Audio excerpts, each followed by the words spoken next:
Hey guys, Kierups here, and today I'm going to be bringing you a little story time. Everything in this story is true. I've made like fake stories in the past, like getting searched and like smoking weed in school, but this one is actually true. It's not like some lunar thing where like, I fake my story. This is true, right?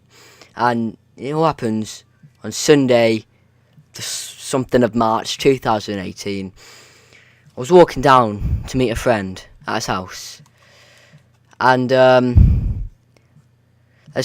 noticed 4 cop cars outside the house. So I think nothing of it. I'm like, great, something's happened at that house. Got nothing to do with me, surely not. So I walk down, and then 2 cops are running after me, and they're like, come back, come back. So I'm like, what? What's going on? And I stop. I start walking, and I walk back to them. And I'm on the phone. I'm on the phone to the mate I'm meeting, and they're like, "You're gonna have to put that phone down, sir." So I'm like, "All right, I gotta go." Turn the phone off. I put it away. It's in my, and I literally barely get to zip my pocket up, and then this blonde one is like, "That's him, that's him." They grab my hands and they just slap the handcuffs on. And I'm like, what's going on? And they're like, you're under arrest for suspicion of burglary. And I'm like, what? Burglary? And they're like, yeah, you've took something from my house. You know you have. I'm like, what? I've took stuff. And they're like, yeah, that's what burglary is. And I was like, oh, what happened? It wasn't me. And they're like, you matched the description. It was you. You know damn well it was you. And like, are you sure? Like, were they these clothes? Like, what kind of burglar wears blue trainers and blue ski gloves? And they're like, oh, just because you've gone home and changed your clothes. So, first of all, I don't match the description. So they've just put me in a cop car, and just, even though I don't match the description, they're just lazy and desperate to get something, so they can say they've caught someone. It's like the police are just a joke. And they didn't ask any questions. They just put me straight in the car and drove off. I was thinking, right? I know I sound mad, but like, you gotta understand, like, what I'm thinking. I'm thinking that they're not even actual cops. They're not, like, I was thinking they're dressed up, and they've literally just kidnapped me, and now I'm being abducted. Like, it's mad, but like, it was just the thing, like, they didn't ask questions. And normally they say stuff like, you have the right to remain silent, and like, they talk about like solicitor and stuff, and they ask you like what you were doing before they arrest you. But no, she was like, that's him. They slapped the handcuffs on me, and they were really tight. They cut my wrists. I looked like an emo. I literally had slashed wrists. Like, I'd been listening to like Lana Del Rey. I'm like, ah. So we get to the police station, and they send me to this health advisor. They take the handcuffs off, and my wrists are cut. They're bleeding. And they start talking to me. They're like, do you have any like medical problems, mental issues? Have you seen a doctor recently? And they were just asking questions all like this, like just asking about my health. I was like, all right, well, I'm innocent, got nothing to worry about. And then he says, so we're gonna put you in custody, and then we're gonna take fingerprints, your photograph, and your DNA. Lovely. That's just a lovely thing, isn't it? Take my DNA. Like, what if I'd smoked weed the day before? I'd know. So anyway, they're like, we're taking your DNA, fingerprints, whatever. And then they take me around. This guy takes me around. He gives me these grey jogging bottoms, which I've still got on now, which is just lovely. 3 pair of trousers, thank you very much. They give me 2 blankets, and they take me to my cell. It's an empty room, apart from a box with a crash mat on it. I mean, they expect me to sleep on a crash mat. Great. Like, the conditions are just disgusting. Like, I weren't even proven guilty, and they're treating me like crap. Like, it's pathetic, and like, it needs to change. Like, what are they even doing? Like, oh, it's annoying. Anyway, so I'm there.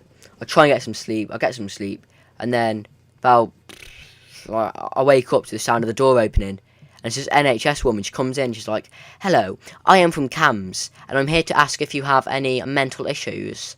I'm like, no, I don't. She's like, "Do you have depression?" I was like, "No." "Do you have anxiety?" I was like, "No." "Do you have ADHD?" She said it like that, by the way. She was like, ADHD. It was really weird. She spoke it annoyed me. It annoyed me how she spoke. I was like, no. And she was like, okay, bye. She just left. So she leaves, try and get some more sleep. And then I wake up again, and then the woman walks past. And she's like, hello, do you need anything? And I was like, yeah, can I have some food, please? And she's like, okay. And then she lets me out. She takes me to the kitchen. She was like, what do you want? You can have chili con carne, lasagna, chicken and as soon as she says lasagna, I'm like, oh, can I have some lasagna, please? And she's like, yeah, sure. And she gives me 2 lasagnas. She's such a little sweetheart. She gives me 3 frosty breakfast bars as well. And she gives me a hot chocolate. Lasagnas were disgusting. But I mean, I love lasagna, so I don't care. The breakfast bars were so nice. Hot chocolate was so nice. So I'll go back to my cell. Oh yeah, she gave me tissues too. So I'll go back.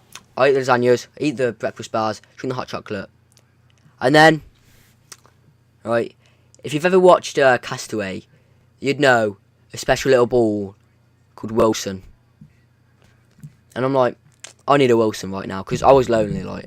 All I had was 4 balls. Oh yeah, and then in the top right corner, right, there's a little arrow saying, like, a little arrow in the direction of Mecca. I was like, that's pretty cute.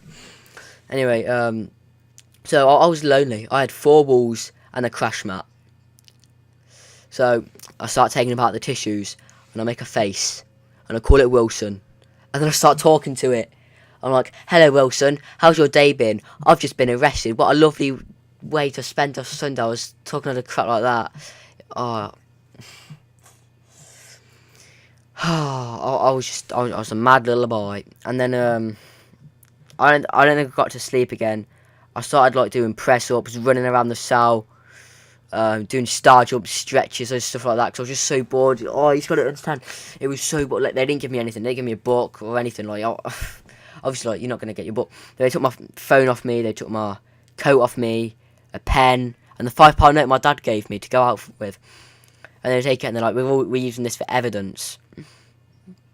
And so I'm in there. I've got nothing. So I'm just doing press ups, running around, like, all that. And then it's really hot. I take off my hoodie, and then I just like lie down, and I'm literally just counting all the bumps on the ceiling. Like, look up now. On your ceiling, you have bumps on your ceiling, like little like bumps. There was them on the ceiling, right? And I was just counting them. And I must have counted them all like 3 times. And then this guy comes in. He's like, "Come on, your mum's here." And I'm like, "Oh, thank God." What time is it? It's 7:30.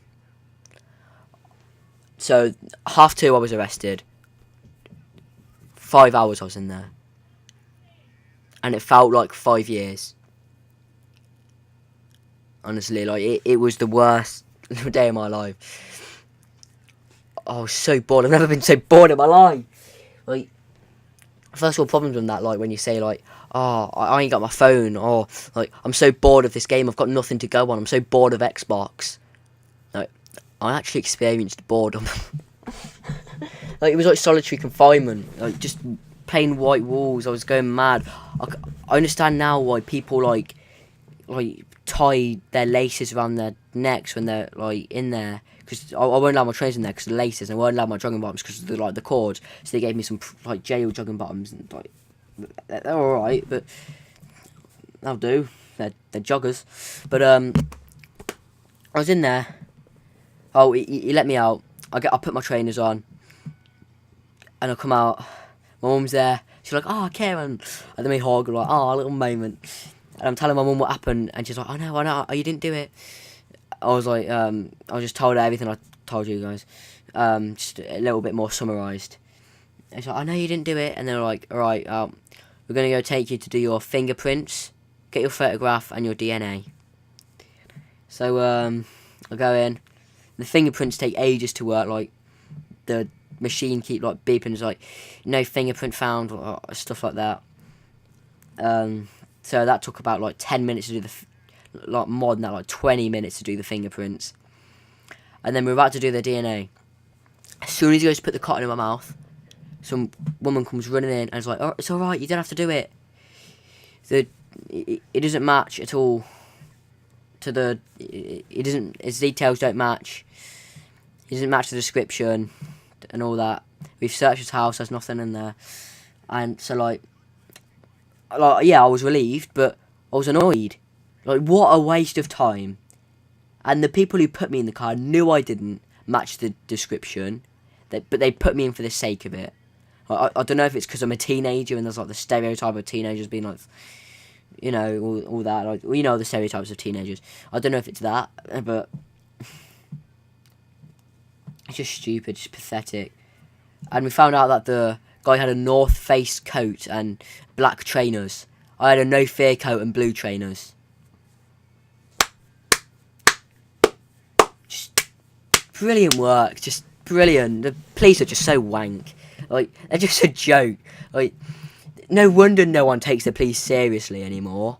They're just pathetic. They're honestly the most pathetic social services in the world. Like, you might as well let a vet solve a crime. A vet would do better at solving a crime than this bloody police. They just throw people in cars for the sake of it. It's just pathetic. Like, oh yeah, you'd be like, oh, they're just doing their job. They're not doing their job though, are they? Think about it, right? I didn't match the description. They knew I wasn't the burglar, and the real burglar is still out there. If they were doing their job, they would have left me to walk, right? They would have drove past me, and they would have gone find the actual burglar who matches the description. Run over. Have a lovely day. I had a great Sunday. Spent most of it in a bloody jail cell. If you like the video, make sure you leave a like. Subscribe if you haven't already. Comment what you think.